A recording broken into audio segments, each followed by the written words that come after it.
when I think about what pricing is really and truly about, it's about how we interact with customers. At the very basic level, I mean, pricing is simply assigning a fee for goods and services that you or your company or your organization would offer to the marketplace.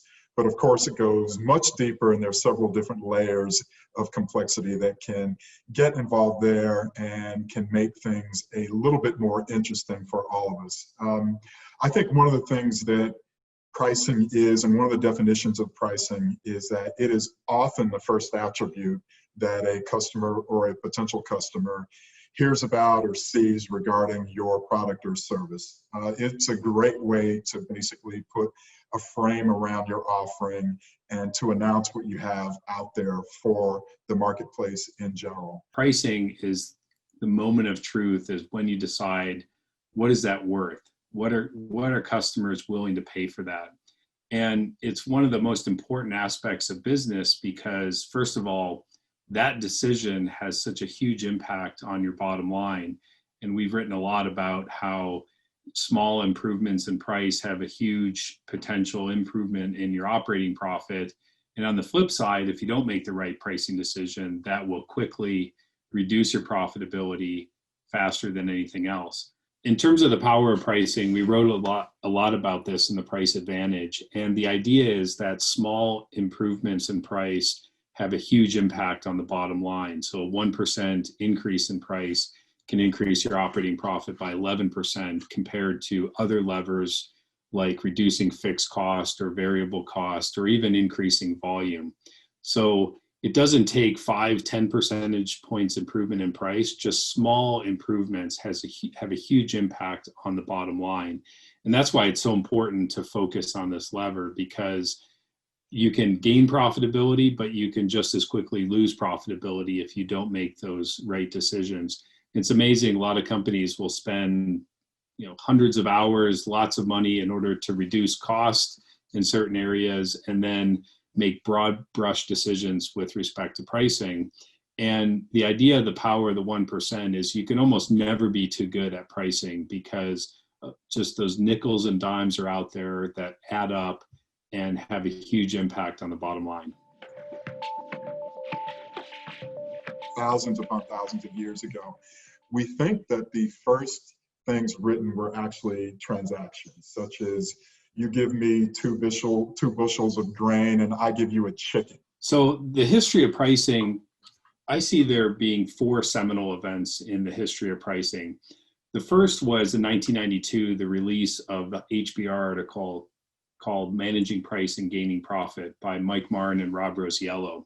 And this article woke up a lot of companies on the power of pricing and introduced some frameworks like the price waterfall and the pocket price bands, which gave the idea that there's lots of leakages which happen, and all these leakages add up to, in many companies, huge reductions in profitability, and there was huge value in gaining that, in managing that. And that woke up a lot of companies. The next era event, I would say the hyper growth phase of the pricing profession, was around 2000 to 2010. And this is where a lot of companies said, boy, we have to manage pricing better. So they introduced a lot of pricing organizations. Many pricing professionals were emerging in the industry. And this led to the era of managing price. This is a management problem, and I need to manage it better. So Eric Mitchell was a pricing practitioner decades before pricing was cool. He didn't really like to travel. And he said, I'm going to work on building a community. I'm going to start with a newsletter. Here in the PPF office, next time you visit with us, I'll show you an old canary yellow Kinko's newsletter from the early 1980s. And he would say, okay, Valerie Howard, you write me an article about elasticities. Madhavan Ramanujan, you write me an article about new products. Jeremy Pfeiffer, you write me an article from a practitioner's perspective on your career growth. And next thing you know, he would put all these together, and he started Professional Pricing Society as a membership group that had a monthly newsletter that still exists. The third seminal event, I would say, and it was really an evolution over time, was the advancement of technology. And it was really taking a lot of what was developed in the airline industry and applying that in a practical way in a broad set of industries. And that was personally one of the reasons I joined Pros. Pros was an innovator in that area in applying pricing technology in a practical way to a broad span of industries. And then the last event that I see as the seminal event in the history is really the rise of digital channels. And what that has done is it has taken pricing, which in 2000 and 2010 was really viewed as a management problem, to now a customer problem. Because all of the management things that you do around pricing, of adding processes and running analytics, really don't solve the customer issue of getting the right price at the right time immediately, a very quick way.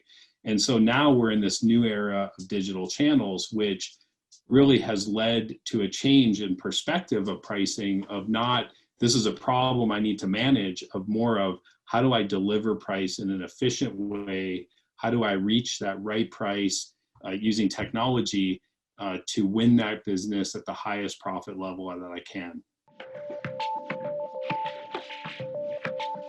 It is so cross-functional. Pricing sits in the middle of everything. So we'll often think about it as a financial exercise, and how do the numbers work, and how do we try to carry that through to get to the quote unquote best answer. But there's a different viewpoint for every one of those bests. It's here's what's going to work really, really great on the financial side of things.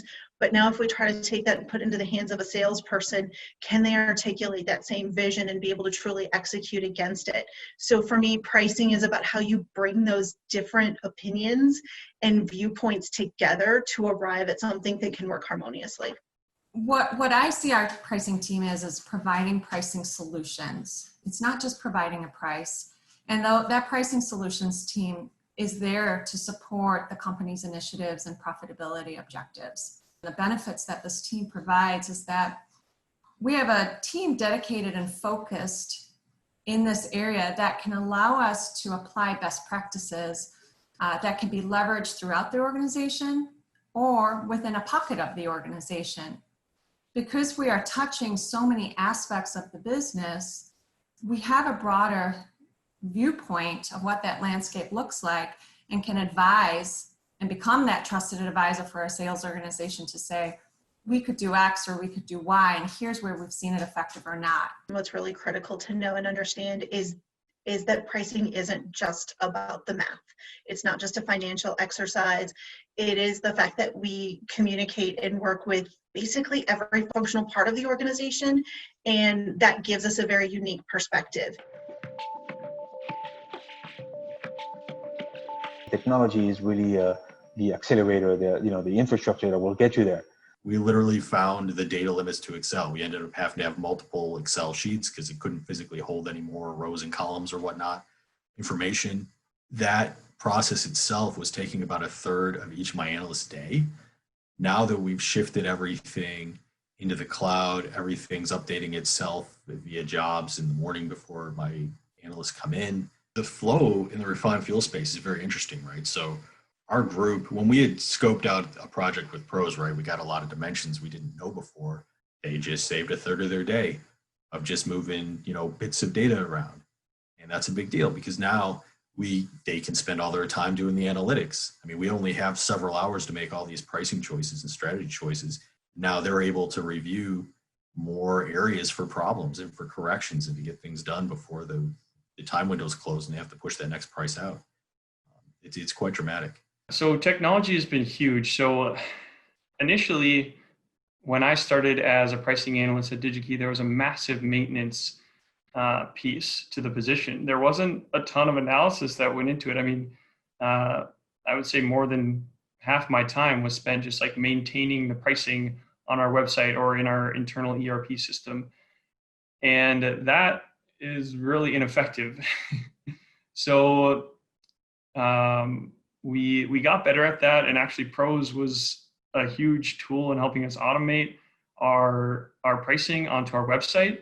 It was a big undertaking, but it worked out, and we took a huge chunk of maintenance out of our daily routines so that we could actually focus on, let's get strategic, let's do more analysis. And that's when we really started to kind of take off on trying different things, looking at different strategies and that type of thing.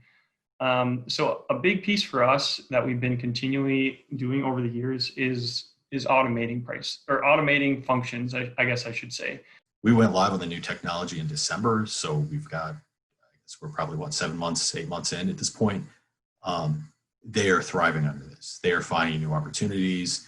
They're finding new ways of looking at things. I think that they'll be mining these new tools and capabilities for years. And I think they've demonstrated that they're thriving, that this is going to enrich their careers. I think it gives them more opportunity to lead within their current organization and really get them a chance to shine. So yeah, I'm excited, and it's fun to see what they're doing. It's really, really cool. You have to be agile, and you have to be ready to move quickly, and you have to be decisive in it, and don't get stuck in the, oh, I did something wrong. How do I prevent that from happening again in the future? You need to know it, but don't let that bog you down the next time you go after something. It's not just about fostering that relationship at your leadership level, but it's also getting into the business and getting down to the rep level to understand what impacts them and what drives them when they are quoting an item. Because that helps to understand where you might have gaps in pricing, or where there are discrepancies between what the rep understands pricing to be to what it's actually delivering to them. I think to have a pricing hat, you have to get into the weeds and fix things, but also take a step back and recognize areas of opportunity and how do you kind of accomplish those with the business leaders that support it. So I think of the pricing function as an ongoing kind of series of actions or areas of opportunity that you can always strive to improve. So once you kind of position one issue or opportunity and fix it, there's a whole line of the next ones that you want to go into to work with the business on. What interested me about this role and career specifically is the diversity. No day is ever the same, no year is ever the same, no season is ever the same, no hour is ever the same. So it's a fast-paced, the unpredictability about the business is really what attracted me because I do like a lot of change. So in my role also as change manager, that definitely helps. And I believe also that if it's done correctly and rightly, that pricing is really at the heart of the organization.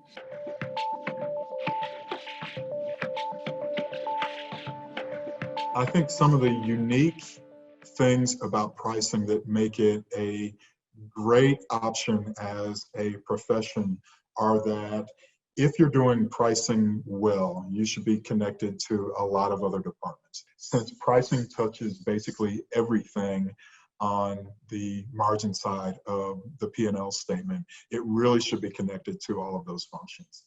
And so I think that as a pricing professional, you have a great opportunity to get a very, very broad business perspective from what's going on in your organization. It's a vast domain, so I would say keep learning. Embrace a balance of hard and soft skills. So if you already have a very, very good analytical background, I think you're going to learn very fast some of the ins and outs of pricing. Learning becomes a mindset. I think it's a great time to be in the pricing discipline right now because of the challenges and the opportunities and the way that business is moving. The speed of interactions now make for a very exciting time and also give a lot of us a great opportunity to show our worth to our organizations and to perform great and to generate great results, both for ourselves from a career perspective, from a job satisfaction perspective, but also for our companies from a financial bottom line results perspective as well. Where I see a unique opportunity now in pricing is really this movement to self-service. This is happening and it's happening fast. And it's a fundamental change that a lot of pricing organizations need to go through in order to be comfortable and have the pricing approach in a self-service world. So if you go back to the history of pricing, a lot of pricing organizations are built on viewing price from a management perspective. So I have time to manage pricing. I have time to analyze things, to help on individual pricing decisions that are made. And now, given the change that's happening with the customers, all of that needs to be done beforehand. So you have to get comfortable with putting a price out there that is relevant in the market. So you have to do all your analysis beforehand. You may not have the opportunity to negotiate or review the profitability on the deal to make a decision. You have to make that decision beforehand and be comfortable with that. And that's a huge opportunity because it really meets the customer need around immediate, relevant pricing without a person-to-person interaction. And it's quite a shift with which many companies have to make in order to really stand up and meet that new expectation that customers have. Recognize that things are moving quickly. There are a lot of challenges, a lot of opportunities, but it is a great time to be in our discipline. And with these challenges and opportunities, make sure you take advantage of everything that's out there that's available to you. What we clearly see is pricing is an evolution, and it needs constant care and feeding, constant. And so while we keep feeding the machine, what's also important is to realize we have to keep feeding the hand. I think we've come a long way in what we're trying to achieve, but certainly are not stopping here. And I'm definitely excited to see what comes out of this as we continue to invest and grow in this area.